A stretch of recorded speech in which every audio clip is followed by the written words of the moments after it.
Hey y'all, the new fresh season is just around the corner. We have a lot coming in this update, so let's go over it. There are 10 new weapon kits coming this fresh season, so that's very exciting. I know the backlash has been pretty strong online about some of these kits. You know, it's a game, I try to enjoy it as best I can, so I try to stay positive about the kits. But let's go over them. So we have the Dreadringer D, which is equipped with the Squid Beacon sub-weapon and the Wave Breaker. We also have the Foil Flingser Roller coming out with the Suction Bombs and the Splatter color screen. I'm probably more excited about the Squid Beacon Wave Breaker Dreadringer because I'm actually a big fan of Wave Breaker and I enjoy the point sensor update they gave to it. Up next we also have the Nautilus 79, which is equipped with the Suction Bomb and the Splashdown ability. I think this is a pretty interesting kit. I'm not great with these kind of splatling Nautilus weapons, but I do like the versatility of the range and damage, and then being able to come in and splash down if you want to. We also have the Custom Emulator 4K and Custom Scope coming out. The Scope version doesn't hold a charge, but has a longer range, and they are both equipped with the Squid Beacon and the Kraken Royale. That's a pretty interesting kit to have for a long-range weapon like that. So we'll see how that plays. But that is a repeat kit actually from Splatoon 1. We also have the Custom Explosion coming out, which I am pretty excited about. I've been playing a lot of Explosion lately, and I've been enjoying it. I don't think I'll enjoy it as much as having a point sensor, because that's just something I enjoy having on a weapon. But it comes with Splash Wall and Triple Splashdown. We also have the .52 Gal Deco coming out. It is equipped with the Curling Bomb and the Splatter color screen. There's also a new Brella, the new Recycle Brella 24 Mark I. It has a fast canopy release and cooldown, a very low durability, but it has a lower spread so it can reach further distances. Combine that with the angle shooter and the big bubbler, and you have a pretty good defensive weapon. Mark your targets, protect yourself. I think it's going to be pretty good use. We also have the new Squiffer coming out, which has the Autobomb subs and the Zipcaster special ability. I think that'll be a pretty interesting and fun weapon. I'm not great with snipers, I don't use them often. I'm also not great with the Zipcaster, but I'm sure people who are going to enjoy having that kit. We also have a new dually coming out, the Dowser Dualies. This weapon has two modes, long range and rapid fire. You can switch to rapid fire after rolling, but these dualies can only roll once. This roll is longer, and it switches to the rapid fire after rolling, but consumes ink quickly. Now that we talked about all the weapons, let's go over two new stages that we're going to be seeing. First off, we have the first new Turf War stage. We have Marlin Airport. I'm pretty excited about this stage. It looks good. There's multiple elevations, and I'm very excited about that. There's also somewhat of a flank route on each side, and you can see those near the propellers, which is fun. It's always fun to have those little features from single player in the stages. They should have more. It's not huge, but it looks like it creates an opportunity. But you can be spotted from some of the higher elevations, so you'll have to be careful. And if you look in the background, you'll see an Off the Hook themed plane, which is pretty exciting because we love Off the Hook around here. And lastly, we have some sad news. We have the last Salmon Run stage for Splatoon 3. I am so sad about this. It looks amazing. It looks really good. It looks like it's probably going to be the best Salmon Run stage we have. But I will say I am so disappointed it's the last one. I was hoping, you know, we have about 7 months left of support for Splatoon 3, so I was hoping we'd get at least one more Salmon Run stage after this one. So I guess 2 more. But this is going to be our last. It looks really good, so I'm excited to play it, but I am sad it's going to be our last stage, because I love Salmon Run. And I think they've done great things with Salmon Run in Splatoon 3. But it looks fun, and I'm excited to play it. While we're talking about Salmon Run, there is some new gear dropping as well. Grisco is giving us some new slop suits and new gear to buy to use in the main game. However, it is very expensive, coming at about 800 bronze scales, so you'll be having to grind for this. Up next, let's talk about gear, because we have some exciting things coming. So we have 150 pieces of gear returning from Splatoon 2. That's pretty exciting. Some of these gear pieces will be returning with the Adjust Gear option to further customize your look to your own preferences. And so what this is going to look like is with this Adjust Gear feature, you'll be able to roll up sleeves on certain shirts, you'll be able to wear your hats backwards, you'll be able to lengthen your t-shirts, so it'll look like you're wearing a longer, extra large t-shirt or something. You'll be able to remove socks from like those awful socks and sandals combos that they have, and you'll be able to tilt over your glasses. And there might be other features as well. This is pretty exciting. I'm really looking forward to being able to turn your cap around backwards, as well as being able to tilt your glasses. And this isn't even mentioning the new clothes we'll be getting from the catalog, so that's pretty exciting stuff. speaking of the catalog, we're going to be getting obviously new emotes as well, but there's a new emote called Square Show Off.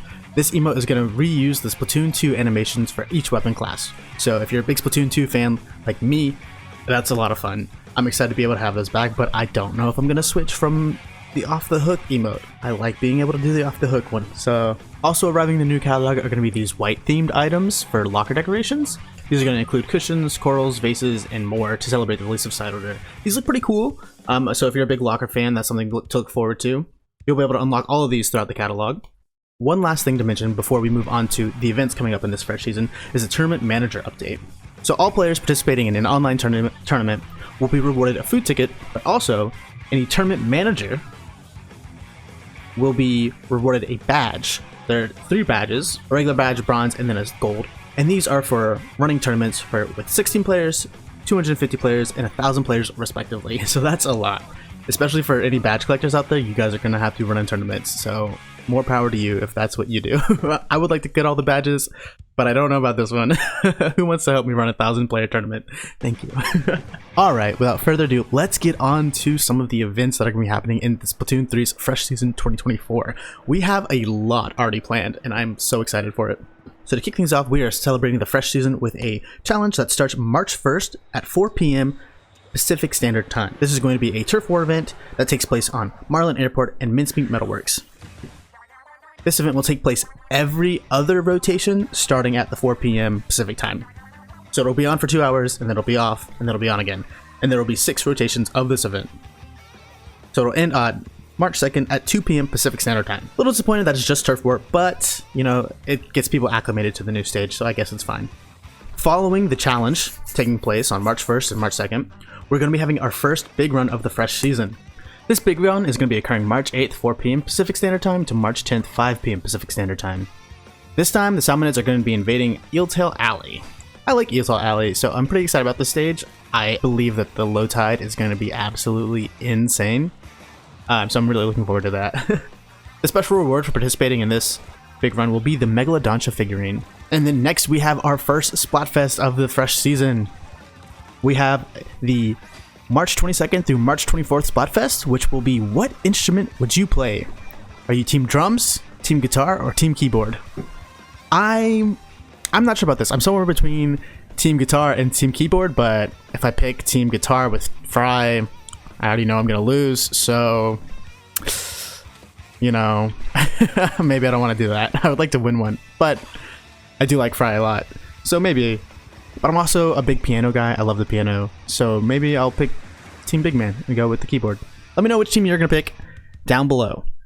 Speaking of Splatfest, there is a new feature going to be implemented in Splatfest.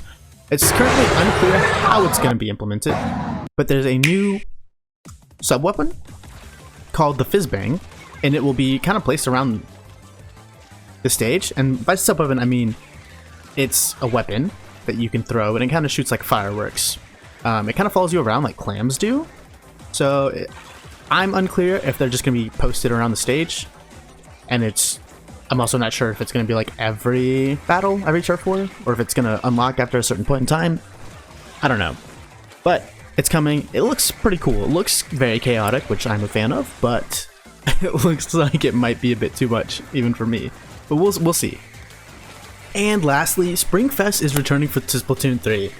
We don't know a date yet, but we know it's coming sometime in April, so that's very exciting. The promo pictures look amazing. Everything looks very colorful and psychedelic, honestly.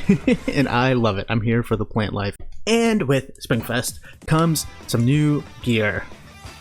Some very colorful gear, to be honest. We have some pinhole shades that come in teal, pink, green, and yellow, as well as some boots, sandals, squid kids, and toe jams. I love the toe jams. They're just Crocs. I love it so much. So we have squid kids coming in 3 different colors. One for Shiver, one for Fry, and one for Big Man. We have 3 different colors of toe jams coming out, black, green, and white. And we have 3 different shoes. These aren't the similar shoes. We have boots, we have sandals, and then we have some high tops coming out. But let's not forget Tableturf, because we have 7 more stages coming. Not only that, but they've upgraded our ability to create 16 decks up to 32 now. And with the new season, new gear, new characters, we have 20 new cards coming to Tableturf. We'll see a lot of familiar faces from not only Splatoon 2, but from side order, as well as the new weapons coming. Now that I'm thinking about it, I might just get back into Tableturf a little bit. I haven't really played it since the launch of Splatoon 3, so it's been some time. Maybe I should give it a try again. And lastly, we have a new song from a new band. This new song, No Plan Survives by Riot Act, sounds kind of like a Sonic song to me, if I'm being honest. But I'm excited to hear it in the new update. So let me know what you think. We also have our first dolphin character, as pictured in the band photo below. So, you know, it's shaping up to be a good season if you ask me. I'm pretty excited about it. I hope you guys are as well, and hopefully I'll see you out there. Let me know what you think about the season down in the comments below, and thank you for watching.